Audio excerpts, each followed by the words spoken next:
Sarvar aka, assalomu alaykum. Javol aka, assalomu alaykum. Yaxshimisiz? Eshitilyaptimi aka? Ha, eshitilyapti aka. Ho'p, ho'p, ho'p. Toshkent 5 minutda. Rahmat, ho'p.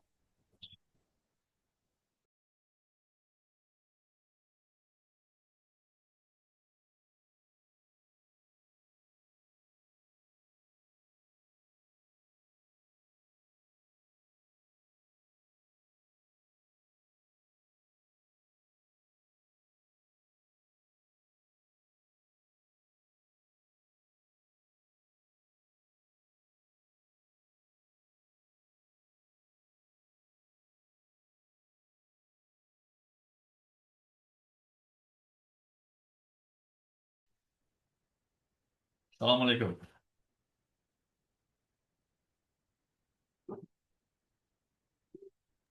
Assalomu alaykum, Ilyos aka. Yaxshimisizlar? Chiqasizlarmi? Boshlaymizmi? Nima qilamiz? Hozir 2 minutda boshlaymiz. Yaxshi.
Assalomu alaykum.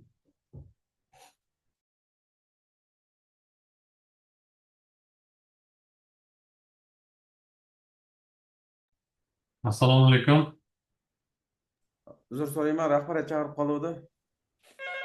Bo'ldi, tushunarli. Assalomu alaykum, hurmatli tanlov komissiyasi. Ilovli. Hamma kameralarni yoqilsa, agar suhbat tanlov jarayonlarini boshlasak bo'ladi. Yana bir marta assalomu alaykum, hurmatli tanlov komissiyasi. Mana bugun O'simliklar karantini va himoyasi agentligi nomenklaturasiga tegishli bo'lgan Qoraqalpog'iston Respublikasi O'simliklar karantini va himoyasi agentligi boshlig'ining birinchi o'rinbosari bosh agronom hamda Qoraqalpog'iston Respublikasi O'simliklar karantini va himoyasi agentligining boshlig'i o'rinbosari lavozimiga ikkita lavozim bo'yicha tanlov e'lon qilingan. Tanlovning bugun suhbat bosqichi belgilangan. O'simliklar karantini va himoyasi agentligi tanlov komissiyasi tarkibida O'simliklar karantini va himoyasi agentligi rahbariyati birinchi o'rinbosarimiz Bobur Zohirovich hamda O'simliklar karantini va himoyasi nazorati boshqarmasi boshlig'i Dilshod Usmonovich, compliance nazorat bo'limi boshlig'i Ikrom Isaqulovich, O'simliklar karantini va himoyasi nazorati boshqarmasi prognozlashtirish va monitoring bo'limi boshlig'i Ilyos Amirovich hamda tashqi karantin nazorat bo'limi bosh mutaxassisi Sherali Bahoyevich, hududiy studiyadan Qoraqalpog'iston Respublikasi O'simliklar karantini va himoyasi nazorati himoyasi agentligi inson resurslarini rivojlantirish va boshqarish bo'yicha bosh mutaxassisi Arman Kazakbayevich ishchi organ xodimi sifatida ishtirok etmoqda. Man O'simliklar karantini va himoyasi agentligi inson resurslarini rivojlantirish va boshqarish bo'limi bosh mutaxassis Xoliq Sarvar tanlov komissiya kotibi sifatida ishtirok etmoqdaman. Hududiy studiyalimizdan yana Qoraqalpog'iston Respublikasi Davlat xizmatini rivojlantirish agentligining Qoraqalpog'iston Respublikasi filiali mas'ul xodimi ishtirok etmoqdalar. Mas'ul xodim o'z tanlov komissiyasiga ma'lum qilsangiz, shu bilan tanlov jarayonlarini boshlaydi. Xo'p bo'ladi, rahmat. Assalomu alaykum hammaga. Davlat xizmatini rivojlantirish agentligi Qoraqalpog'iston Respublikasi filiali bosh inspektori Jumaboyev Daniyar Bazarboyevich. Rahmat. Tanlov komissiyamiz shu tarkibda ishtirok etadi. Bugun mavsum bo'lganligi uchun aksariyat mas'ul xodimlarimiz Zoom orqali ishtirok etmoqda. Shu sababdan Qoraqalpog'iston Respublikasi O'simliklar karantini va himoyasi agentligida Zoom orqali suhbat o'tkazish belgilangan. Nomzodlarimiz ishtirok etgan nomzodlar bilan bittadan kirish orqali tanlov komissiyasini suhbat o'tkazishni boshlaymiz. Arman aka, marhamat, nomzodlarni bittadan olib kirasiz, suhbat jarayonlarini boshlaymiz.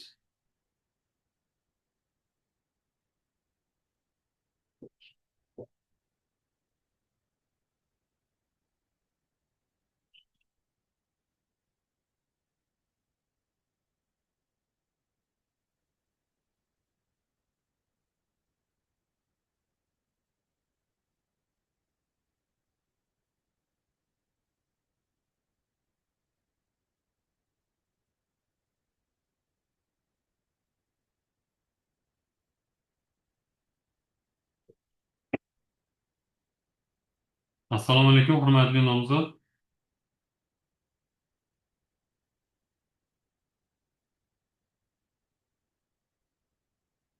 Ovozimiz eshitilyaptimi, hurmatli nomzod? Arman aka, ovozingiz eshitilmayapti.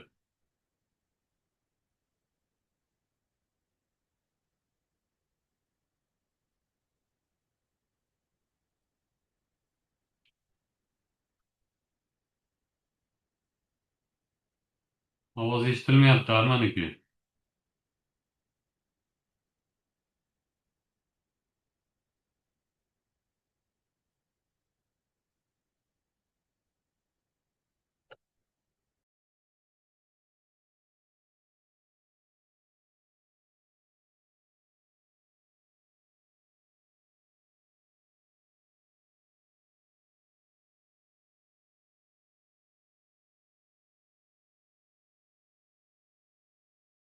Eshitilmayapti.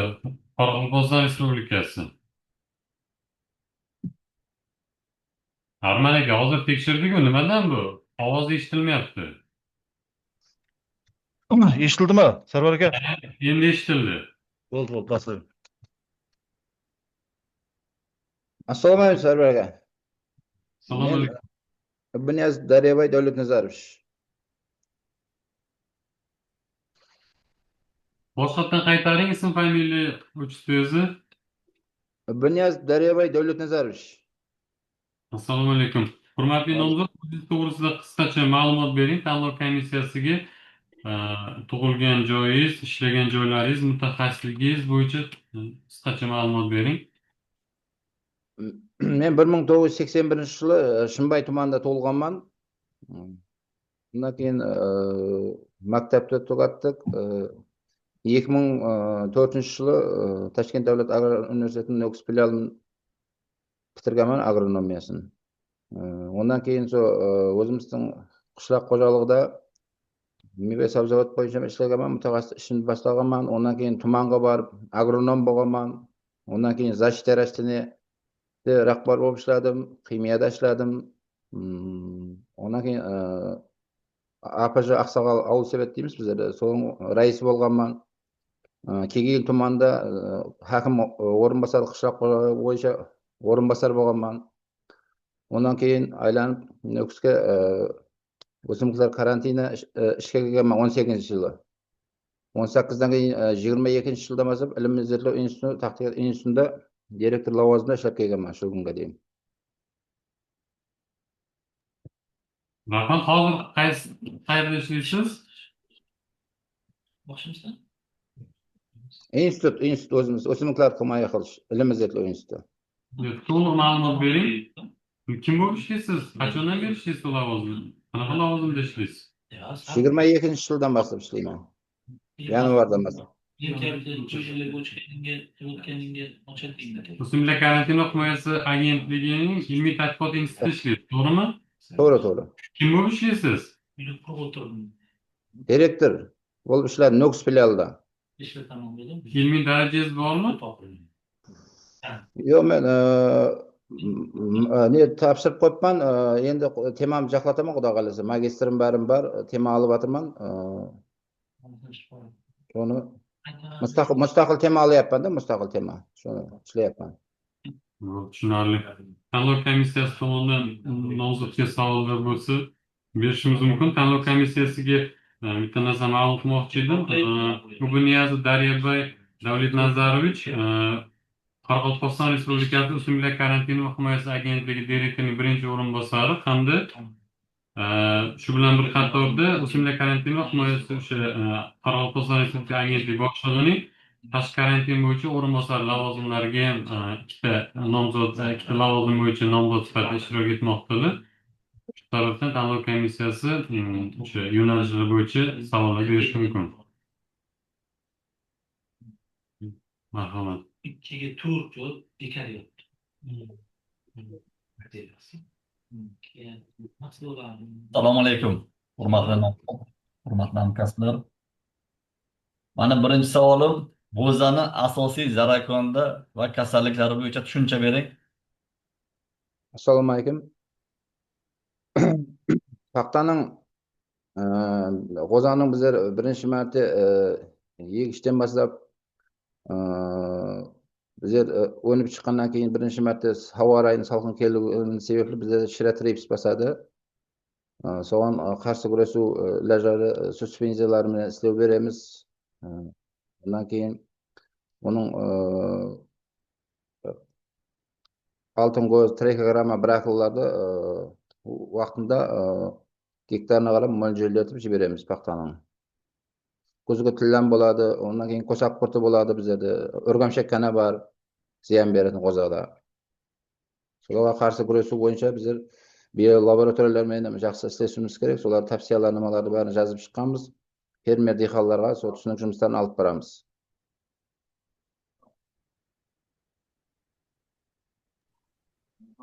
Keyingi savolim, sohani rivojlantirish uchun kirganda nima qilmoqchisiz?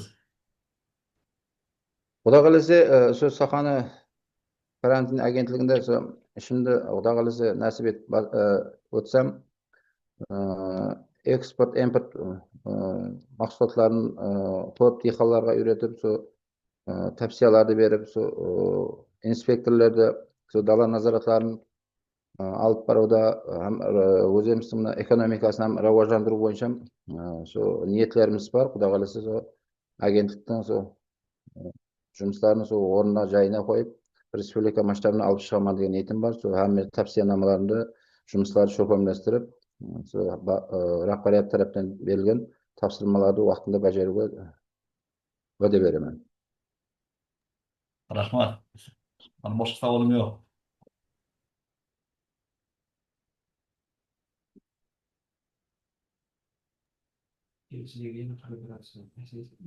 Karantin, assalomu alaykum. Hurmatli qatnashuvchilar, hurmatli nomzod. Karantin yo'nalishida savol bermoqchi edim.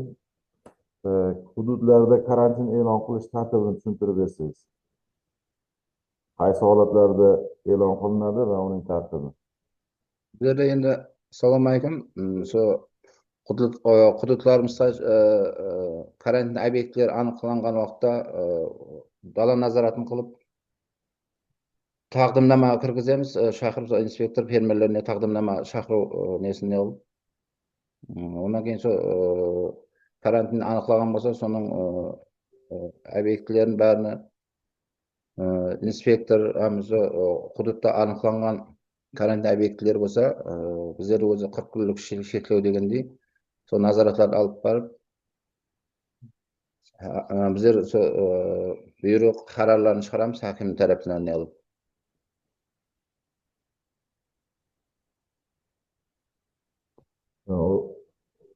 Umumiy aytyapsizlar, aniq tushunmadim-da, menga aniqli konkretni qaysi holatlarda karantin obyekti aniqladi.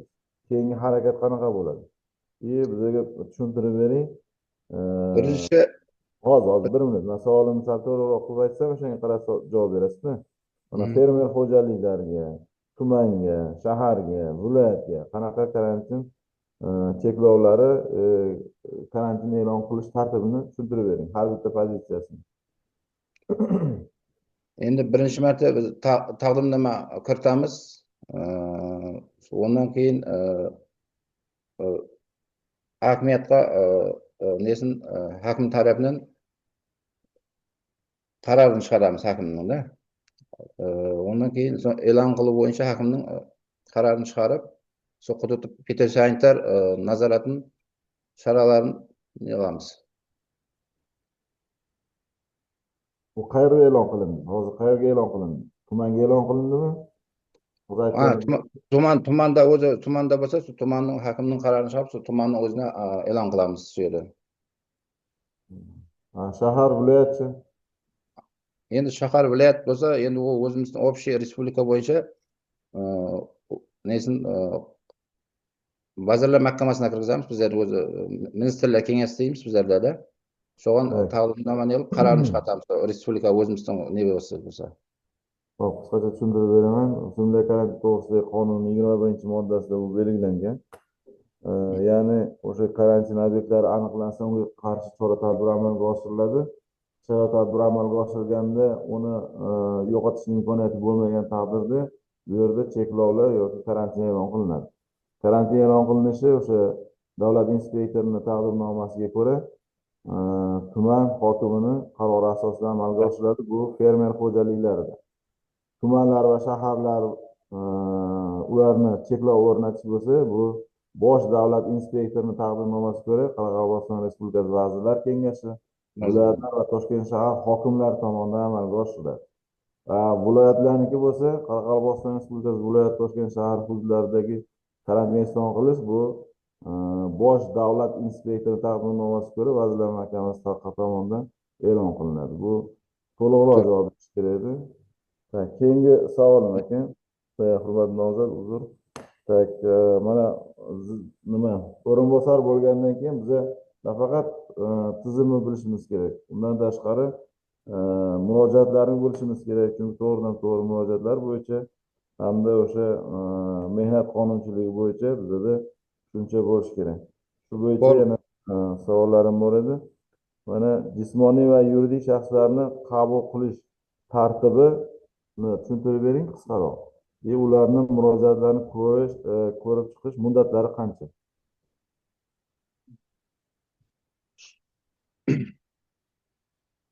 Bizlarda endi murojaat ne bo'lsa uchta nega bo'linadi. Auызша keyin yozma turda beramiz. Keyingisini unutib qolganman.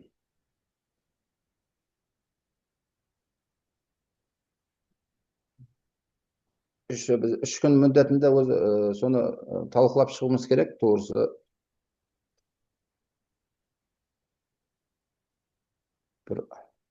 Yo'q, mana siz tushunmadingiz shekilli. Mana jismoniy yuridik shaxslarni siz hududiy boshqarma boshlig'i yoki mana o'z lavozimini ishlab kelgansiz. To'g'ri. O'shalarni qabul qilishda qani nimalarni tashkil qilasiz qabul qilish bo'yicha? Ularning muddati qancha muddatda siz ko'rib chiqishingiz kerak? Siz va sizni nimalaringiz? Bo'ysunuvchilar. Men endi esimda hozir chalg'in qarayapman, bizlarning vaqtida 14 kun mo'ljallangan. 2 hafta ichida ko'rib chiqishimiz kerak hujjatlarni. Tushundim aka, sizni qisqacha tushuntirib beraman. Jismoniy va yuridik shaxslar to'g'risida qonunimiz bor. Unda yozib qo'ygan. Davlat organ rahbarlari yoki ularning mansabdor shaxslari qanaqa qabul qilishi mumkin? Ularni sayyor qabul qilishi mumkin, ommaviy qabul qilishi mumkin, ishxonalarda qabul qilishi mumkin. Bu bo'yicha biza belgilangan kun soatlarni qabul qilish jadvallariga asosida amalga oshiramiz. Buni biz ommaviy axborot vositalari orqali berishimiz mumkin. Bu o'sha binolarimiz oldida qo'yishimiz mumkin. Stendlar orqali e'tiborga berishimiz mumkin. Bu qisqaroq tushuntirib beraman. Murojaatlarni ko'rib chiqish muddatlari bu 15 ish kuni ichida ko'rib chiqishimiz kerak bo'ladi. Uni cho'ziladigan muddatlar bo'lsa 1 oy va undan jismoniy yuridik shaxslar to'g'risida qonun bilan tartibga solingan muddatlardan amalga oshiriladi. Tushunarli. Yodimda hozircha ko'tariladi bo'lmasa. Mana yana bitta o'zingizni, yana bu ham aynan o'rinbosarlarga tegishli 3-oxirgi savolim beraman. Mana qaysi holatlarda xizmat tekshiruvi tayinlanadi va uni qanaqa olib borish kerak? Qaysi holatlarda xizmat tekshiruvi tayinlanadi, uni olib borish tartibi.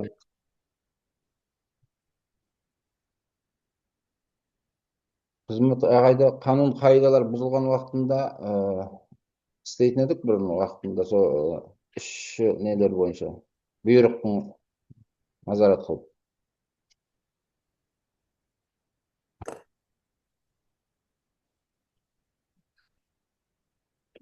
Ondan keyin nelerden alıp düşündürüş xatlarını alatın edik burun ishlaganimizda komissiya qilib. Hurmatli nomzod, qaysi holatda xizmat tekshiruvi tayinlanadi? Qaysi karantin.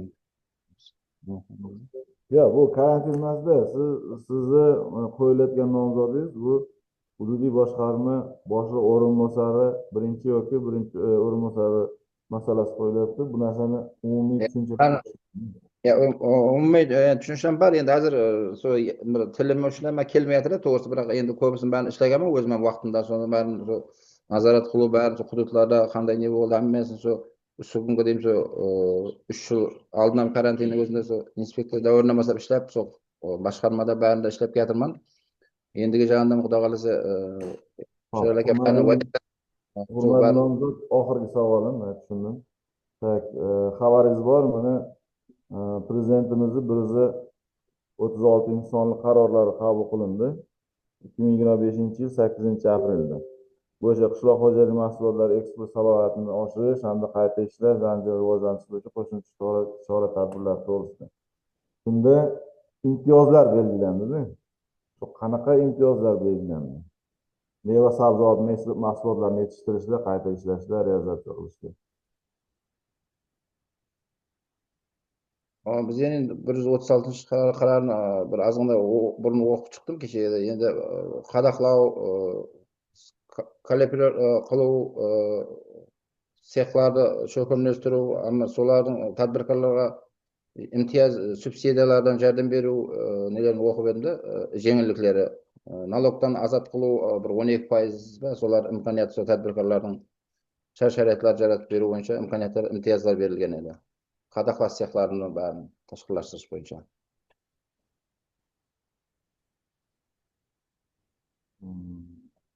Ben qo'shimcha savollarim yo'q, rahmat. Rahmat. Tanlov komissiyasi a'zolari tomonidan nomzod qo'shimcha savollar bormi? Hurmatli nomzod, tanlov komissiyasi tomonidan sizga berilgan savollarga e'tiroz, shikoyatlaringiz bormi?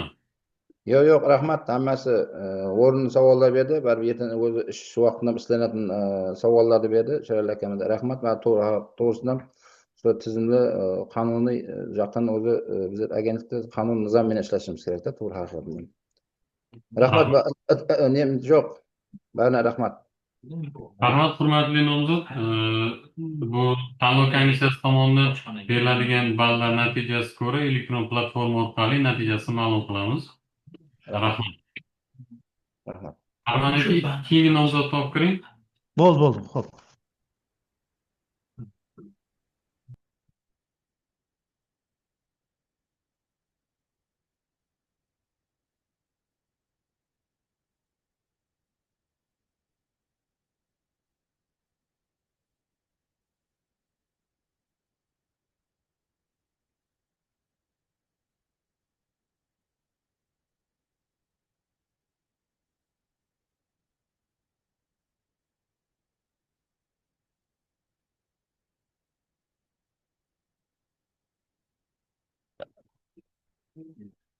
Assalomu alaykum.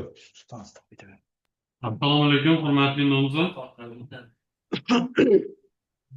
O'zingiz to'g'risida qisqacha ma'lumot berib o'ting tanlov komissiyasiga. Tug'ilgan yilingiz, joyingiz, ishlagan joylaringiz, mutaxassisligingiz to'g'risida qisqacha ma'lumot berasiz. Turdiyev Amanbay Жақсыбаевич 1982 yılı 2. yılında Nöks rayonunda tug'ilganman. Toshkent mamlakatlik agrar universitet Nöks filialini 2006 yıl bakalavr, 2008 yıl magistr bitkirgenmen. Hazır günde Ауыл қожалық министрлігінде жұмыс алып бараман. Qaniygeligim agrokemik topraqtaну.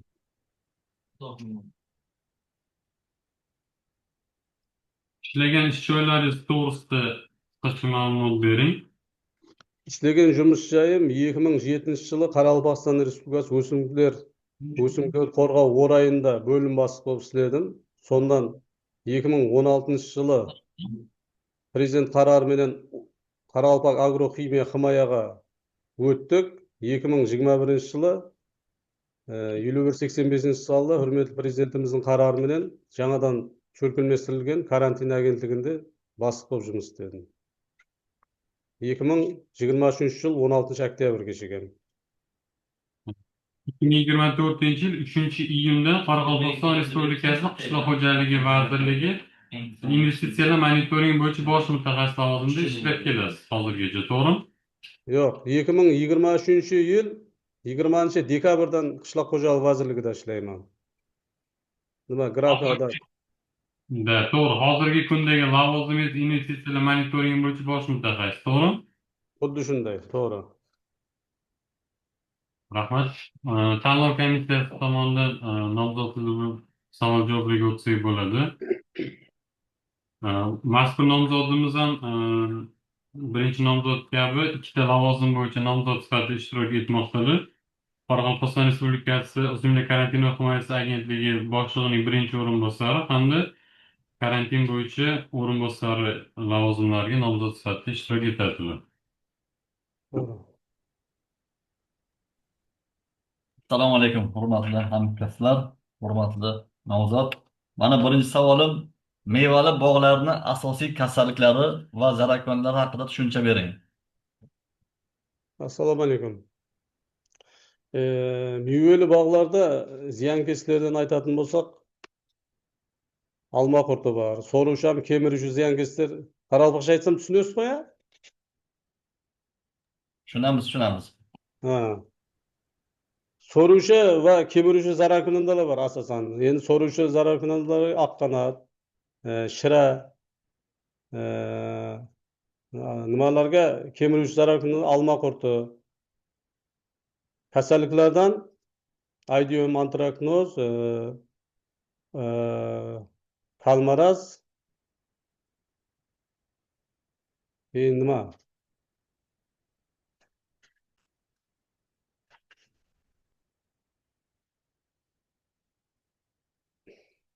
Kasalliklar shular. Endi hozir esimdan chiqdi, hozir 2 yilday bo'ldi. Bu nimaga qaytmadim-da mutaxassislik bo'yicha.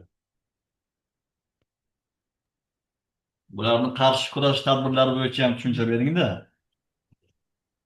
Qarshi kurash tadbirlarida endi kimyoviy, biologik kurashamiz endi zararkunanda kasalliklarga qarshi. Endi agrotexnik kurash tadbirlari bor. Begona o'tlarga qarshi ishlaganda agrotexnik tadbirlarni qilamiz. Zararkunandalarga qarshi kimyoviy preparatlar bor. Insektokarsitlardan foydalanamiz.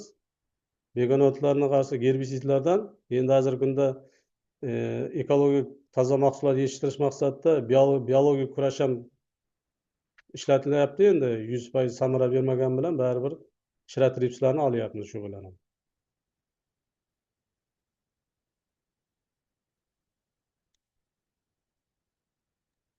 Keyingi savolim, sohani rivojlantirish uchun siz nima qilmoqchisiz? Ishga kirganda.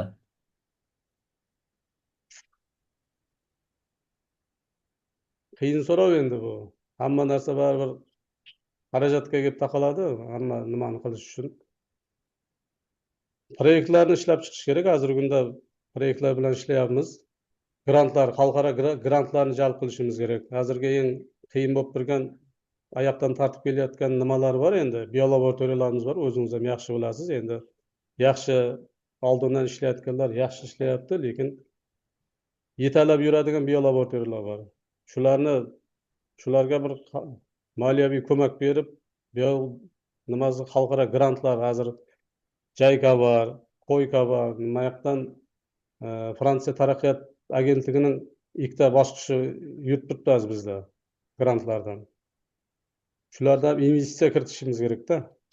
Endi boshqa narsaga davlat byudjetidan endi qaratilgan pul o'zingiz yaxshi bilasiz, endi u boshqa narsaga yetmaydi.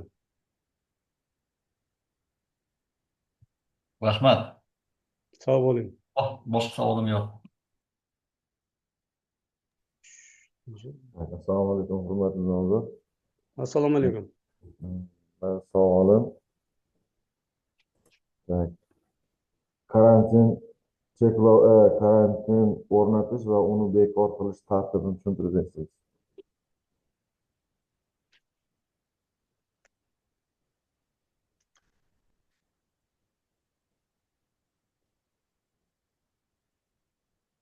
Endi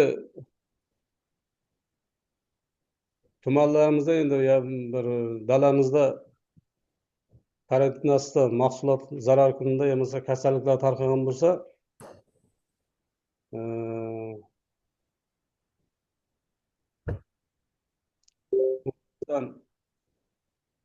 o'zimizdan inspektorlar borib xat beradi tuman hokimligiga, shu yerdagi tadbirkor bo'lsa fermer xo'jalikka, keyin shu yerda qarshi kurash ishlarini olib boradi.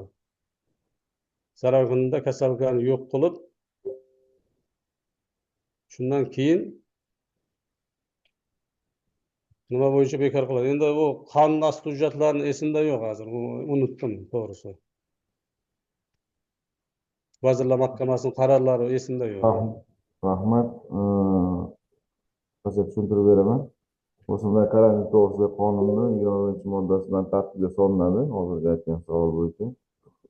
Ya'ni karantin obyektlar aniqlangan hududlarga qarshi kurash choralari olib boriladi. Agar samarasi bo'ladigan bo'lsa, bu bo'yicha O'smir karantin davlat inspektori taqdimnoma kiritadi. Taqdimnomaga binoan mahalliy davlat organlari tomonidan fermer xo'jaliklari, yuridik va jismoniy shaxslar yer uchastkalariga karantin e'lon qiladi, cheklovlar qo'yiladi. Tuman shaharlarga nisbatan bo'lsa, karantin e'lon qilinishi bu bosh davlat inspektorining taqdimnomasiga ko'ra Qoraqalpog'iston Respublikasi Vazirlar Kengashi, viloyatlar va Toshkent shahar hokimi tomonidan qaror asosida amalga oshiriladi. Viloyatga cheklovlar o'rnatish bo'lsa, bu bosh davlat inspektori taqdimnomasiga ko'ra Vazirlar Mahkamasi qarori bilan amalga oshiriladi. O'sha e'lon qilingan hududlar karantin o'chog'i tarqalishiga yo'l qo'yilmaydi. Cheklovlar o'rnatilib, u yerda mahsulotlar olib chiqish, realizatsiya qilishga ruxsat berilmaydi. Bu yerda o'rnatilgan cheklovlar qaysi holatda belgilangan bo'lsa, shu holatda olib tashlanadi. Faqat zarur chora-tadbirlar o'tkazilgandan keyin, bu yerda karantin obyektlari to'liq yo'q qilingandan keyin uni bekor qilish amaliyoti joriy qilinadi. Rahmat. Ikkinchi savolim bu yuridik va jismoniy shaxslarni murojaati bo'yicha murojaatni qanday tashkil qilinadi hamda murojaatlarni ko'rish muddatlarini aytib bersangiz.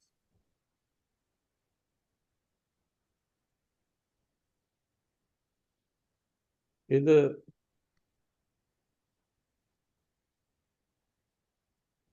yuridik jismoniy shaxslar murojaat qilsa 15 kun ichida ko'rib chiqamiz bizda o'zimiz. Endi hozir boshqa yuridik shaxs yoki boshqa fuqarolarni qabullash uchun rahbariyat tarafidan kartalar ishlab chiqilgan hozir ish rejalar. Bu grafik bo'yicha ham amalga oshirilyapti u ishlarda. Endi men o'zim endi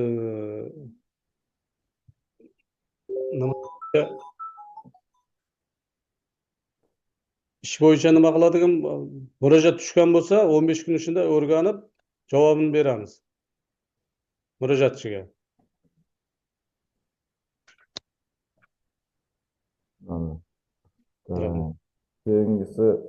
Keyingi savolim endi rahbariyat lavozimiga bo'lganligi uchun bu har bir yo'nalish bo'yicha o'zingizni bilish kerak. Murojaat, xizmat tekshiruvi o'tkazish tartibini tushuntirib bersangiz, qachon xizmat tekshiruvi tayinlanadi va uni olib borishni qisqacha tushuntirib bersangiz. Xizmat tekshirish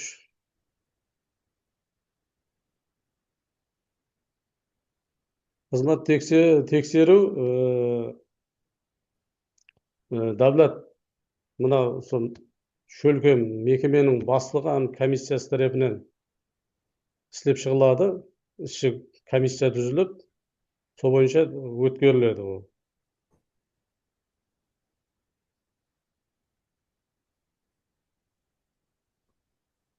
Davlat xizmat tekshiruvi bu xodim tomonidan intizomli qilmish sodir etilgani faktini, uni aniqlash uchun sabablarini, shart-sharoitlar nima uchun yaratilganligini aniqlash uchun tekshirish tayinlanadi va uni komissiya tomonidan ko'rib chiqilib rahbariyatga taqdim qiladi. Keyinchisi, oxirgi savolim, xabaringiz bor, Prezidentimizni 2025-yil 8-aprelda 136 sonlar qarori qabul qilindi. Bu yerda meva sabzavot mahsulotlarini yetishtirishda, qayta ishlashda, saqlashda, realizatsiya qilishda imtiyozlar belgilandi. Imtiyozlar haqida tushuntirib bersangiz, qanaqa imtiyozlar berildi?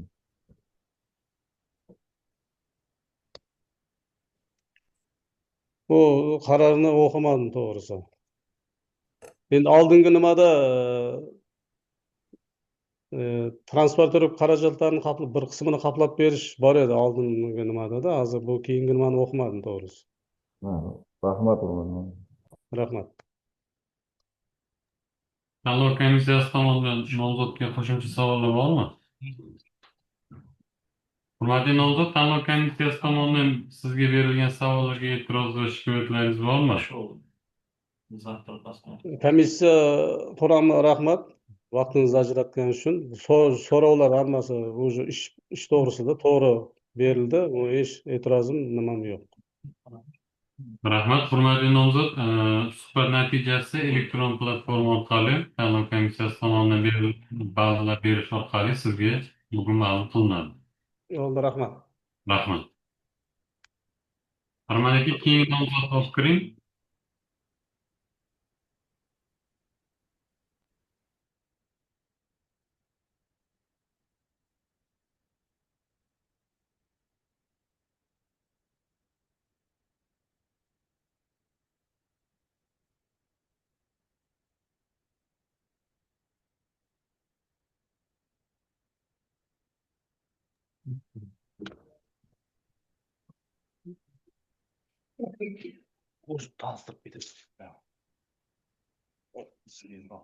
Assalomu alaykum.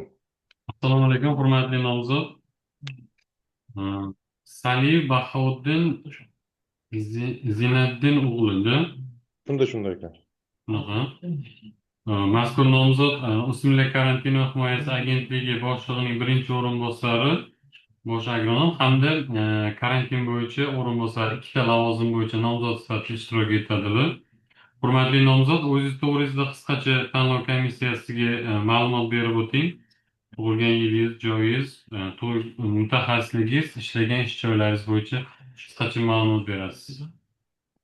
Saliyev Bahovuddin Zinoddin o'g'li 1993-yil Nukus shahrida tug'ilganman. Agrar universitet tugatganman.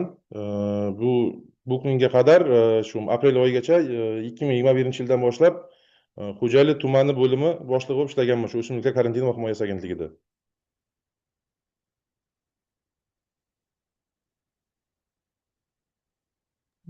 Mutaxassisligingiz Qishloq xo'jalik mahsulotlarini yetishtirish, saqlash va dastlabki qayta ishlash texnologiyasi.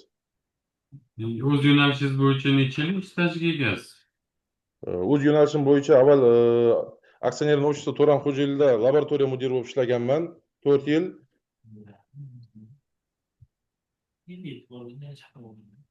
Hozirgi kunda qaysi tashkilotda ishlaysiz? 22 apreldan boshlab MCH'da ishlayapman. Shu yilni. Qaysi MCH'da? Green Perimeter tomorqa xizmati MCH'da. Просто obyektiv tezli elektron platformada noto'g'ri joylashtirilgan ekanda, shuning uchun so'radik. Kim bu ishga kirdi MCH'da? Green Premier tarmoq xizmati MCH'da Direktor lavozimida ishlayman. tanlov komissiyasi tomonidan nomzodga savol-javoblarga o'tsak bo'ladi. Assalomu alaykum, hurmatli nomzod. Assalomu alaykum. Birinchi savolim, g'allani asosiy jarayonida va kasalliklarini aytib bering va ularga qarshi kurash bo'yicha tushunchalar bering. Bizlarda Qoraqalpog'istonda uchraydigan asosiy zararkunanda bu xasva hisoblanadi. Bug'doyda bizda zang kasalligi bor. Bularga qarshi xasvaga qarshi ta'sir qiluvchi moddasi lambda-siglotrin bo'lgan ximik preparatlarni ishlatishimiz kerak. Zangga qarshi seprikonazol, proprikonazol bo'lgan ta'sir qiluvchi moddasi bo'lgan kimyoviy preparatlarni ishlatishimiz kerak. G'allada shira, trips degan hasharotlar yo'qmi Qoraqalpog'istonda? Bor. G'alla shira tripslar ham bor bizlarda. Uzr. Nima gapirmayapsiz? Arrakashlar-chi?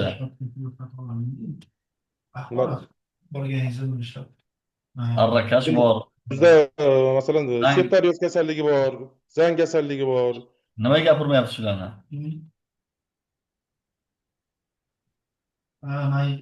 Keyingi savol.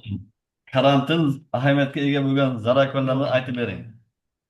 Piyoz pashasi, sitrus oqqanoti, sharq mevahori, kamstok qurti, sitrus unli kuyasi, Kaliforniya kuyasi, kartoshka kuyasi.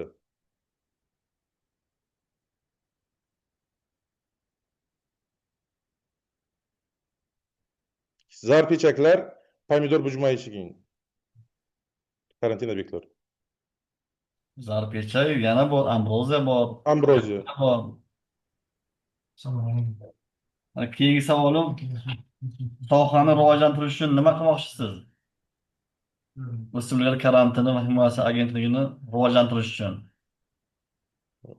O'smirlar karantini agentligini rivojlantirish uchun bizda mana kooperatsiyalar ochish kerak, kooperativlarning sonini ko'paytirib, mana brokerlarni hammasini legallashtirib, hurmatli prezidentimizning 108-aprel kuni 136 qaroriga asosan shu kooperativlarni ko'paytirib, eksportni kuchaytirib, boshida shunaqa boshladim ishni.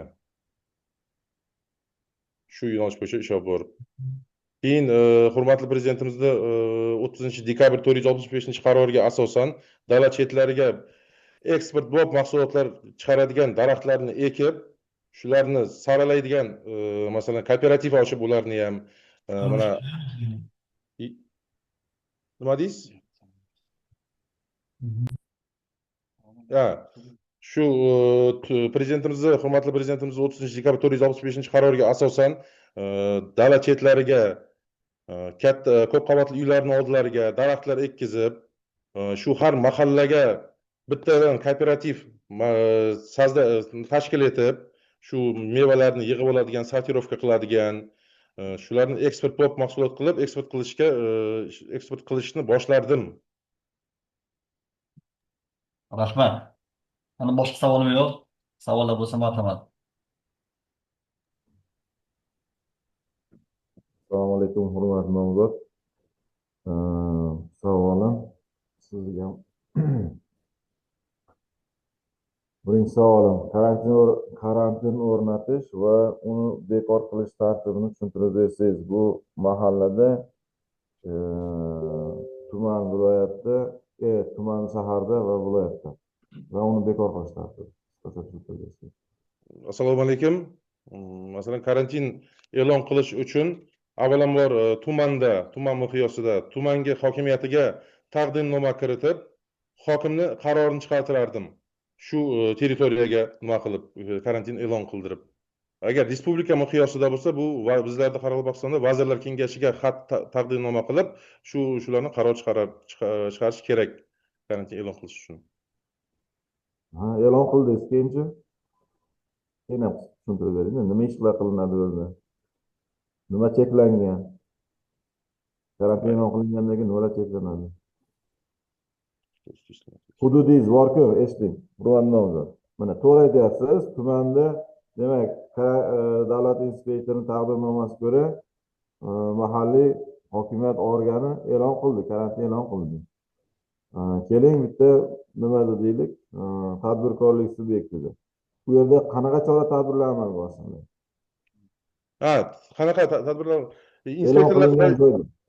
Inspektorlar joyiga chiqib o'rganib, masalan, nima mahsulotlardan nimani olib, adbor olib, laboratoriyaning xulosasiga qarab, masalan, уничтожениеga, уничтожение, shu уничтожение qilib, shunaqa ishlar amalga qilardik, nima qilardik, ishlardik shunaqa. Hozir Biz masalan 2023 yili bizni tumanda, Xo'jayli tumanida ishlagan paytimda nekrotik virus aniqlangan ko'chatda. Shu paytlar karantin e'lon qilganmiz. Tuman miqyosida laboratoriyadan odamlar kelib, shuni o'rganib chiqqandan keyin, aniqlangandan keyin bu полностью mahsulotni уничтожениеga yuborganmiz. hurmatli mijoz, to'g'ri, yo'nalishingiz to'g'ri. Tumanda, ya'ni jismoniy yuridik shaxslarga, ya'ni dehqon xo'jaliklariga qo'yish tuman miqyosini aytdingiz, bular shahar miqyosini aytdingiz, to'g'ri. U yerda e'lon qilingandan keyin nimani cheklanadi? Ya'ni hududdan mahsulotlarni olib chiqish vaqtincha cheklanadi. Shu yerda aniqlangan karantin obyektlarini to'liq yo'q qilinmagunga qadar. To'liq yo'q qilingan kundan keyin yana tegishli tartibda, qaysi tartibda o'rnatgan bo'lsa, shu tartibda inspektor viloyat hokimiga taqdimnoma kiritish, yetish bo'yicha qanday o'rnatgan bo'lsa, shu tartibda yetamiz. Keyingi savolim, yuridik va jismoniy shaxslarni rahbariyat qabul qilish kerak bo'ladi. Qabul qilish tartibi va ularni ko'rib chiqish muddatlarini aytib bering. Endi qabulni ham nimasi bor? Bizda kabinetda qabul qilish, sayyor qabul bor. Bizlarda rahbariyatni grafiki belgilangan. Har oyni ikkinchi payshanba kuni bizni tumanga kelardi. Shu payt sayyor qabul qilardik. Bundan oldin biz bir hafta oldin e'lon qilardik. Falon kuni soat falonda sayyor qabul bo'ladi. Kerak xohlagan odam kelib o'z savollariga javob olishi mumkin. Yo bo'lmasa o'z nimasi bo'lsa, nima deydi, shikoyati yo boshqasi bo'lsa, shunga qabul bo'lardi. Buni bir 10 kun ichida ko'rib chiqiladi murojaat. Endi fizik shaxslar shunaqa bo'lardi. Yuridik shaxsdan to'g'risi xabarim yo'q qanaqa bo'ladini. Yuridik shaxsdan aslida ko'rmaganman murojaatni. Lekin sayyor qabul nima bo'lardi?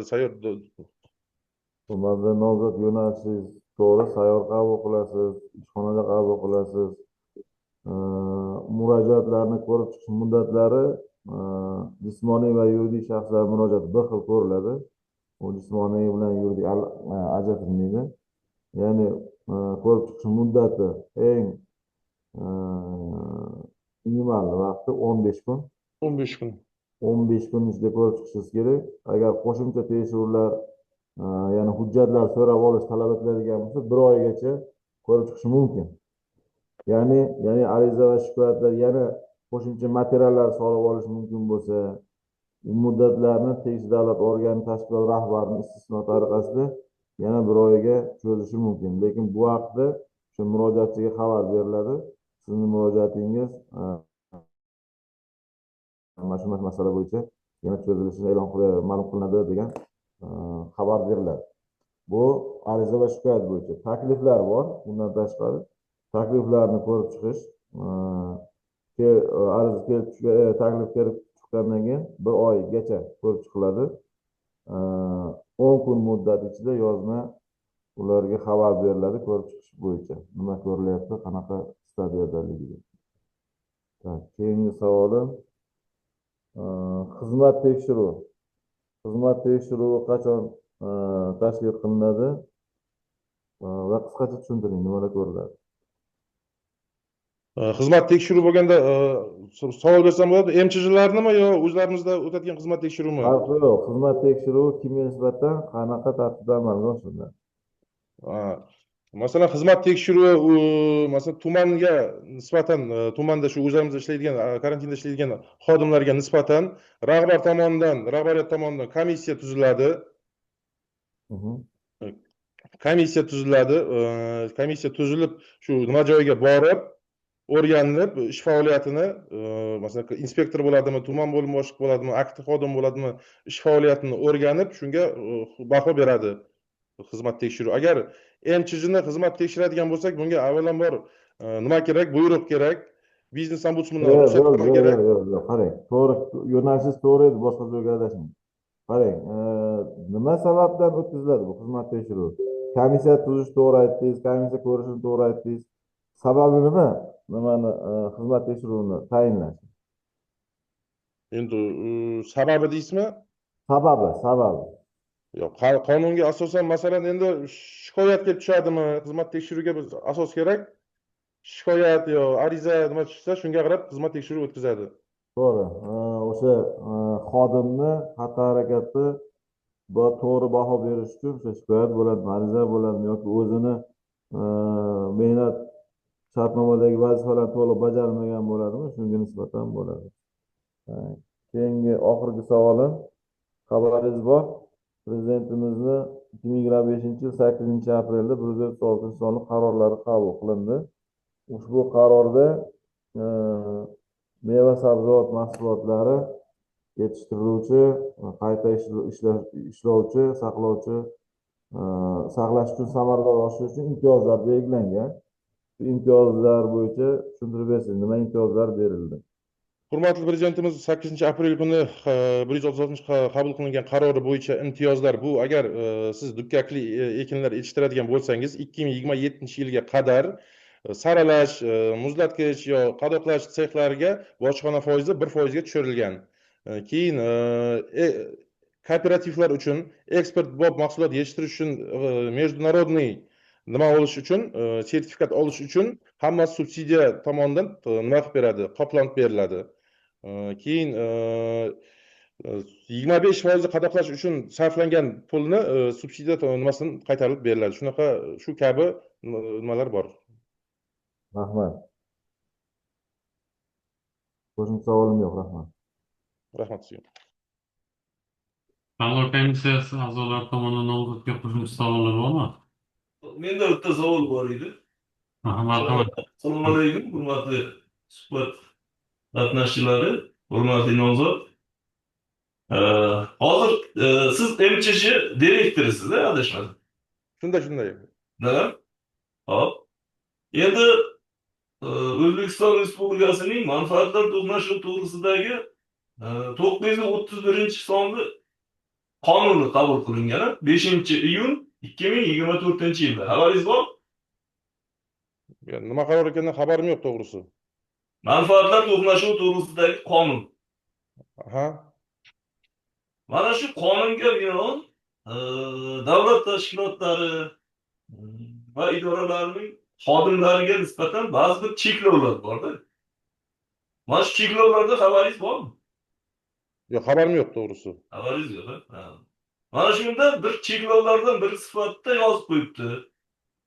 Agar xodimga tijorat tashkilotlarining ta'sischisi, aksiyadori, ishtirokchisi bo'lishga, bundan aksiyadorlik jamiyatlarning erkin muomalada bo'lgan aksiyalarining 10%gacha egalik qilish hollari mustasno deb yozib qo'yibdi.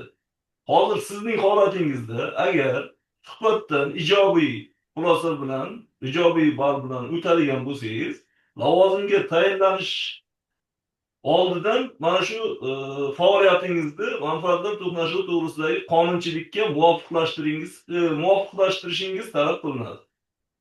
Siz shuni oldindan qaror qabul qilishdan oldin o'ylab ko'rishingizga to'g'ri keladi. Tushuntira oldimmi? Tushundim. Bu endi men o 22 apreldan boshlab ishsizman. Shunga shu uchun nima o'zimni emchishim bu любой payt direktor o'zgaraveradi. Men ishga o'tgandan keyin uni ketaman u yerdan.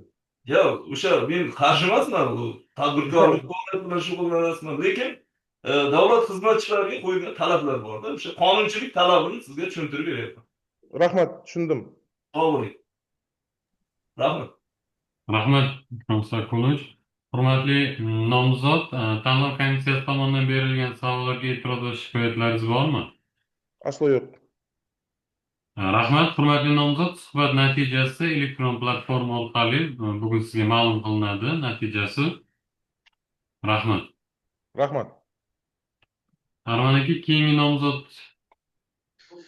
Keyingi nomzodimiz, bitta nomzodimiz bor edi, Jumat Murodjon Bozorboyevich degan, unga kecha telefon ham qilib aytgandik, platforma orqali ham xabar berganmiz.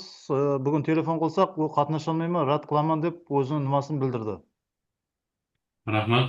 Tanlov komissiyasi bugun Qoraqalpog'iston Respublikasi O'smirlar karantini va himoyasi agentligi boshlig'ining birinchi o'rinbosari lavozimiga 3 nafar nomzod ishtirok etdi, to'liq. Mazkur 3 nafar nomzodlar xuddi shunday o'rinbosarlik lavozimiga ham nomzod sifatida ishtirok etgan. Qoraqalpog'iston Respublikasi O'smirlar karantini va himoyasi agentligi boshlig'ining karantin bo'yicha o'rinbosari lavozimiga 4 nafar nomzod ishtirok etishi belgilangan edi. Shunda bir nafar nomzod ishtirok etmadi. Biz o'zimiz ham nomzodga telefon qilib bu to'g'risida xabardor qilganmiz, lekin nomzod sababsiz ravishda ishtirok etmadi. Shu sababdan tanlovdan chetlashtirilib, bugun tanlovda mazkur nomzodga nisbatan tanlov komissiyasi tomonidan ball e'lon qilinmaydi. Hurmatli tanlov komissiyasi, Qoraqalpog'iston Respublikasi Davlat xizmat rivojlantirish agentligi o'sha filial mas'ul xodimlari tomonidan bugungi tanlov bo'yicha e'tiroz, shikoyat, takliflar bormi? Rahmat. Davlat xizmatini rivojlantirish agentligining hududiy filialida bo'lib o'tgan tanlov jarayoni suhbat bosqichi bo'yicha qo'shimchalar, e'tirozlar yo'q. Rahmat.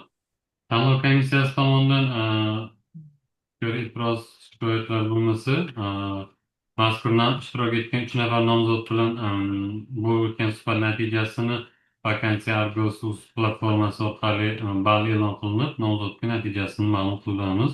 Shu sababdan mazkur nomzodlarga ballinglarni berishingizni elektron orqali iltimos qilamiz. Rahmat. Xo'p, rahmat, sog' bo'ling. Rahmat.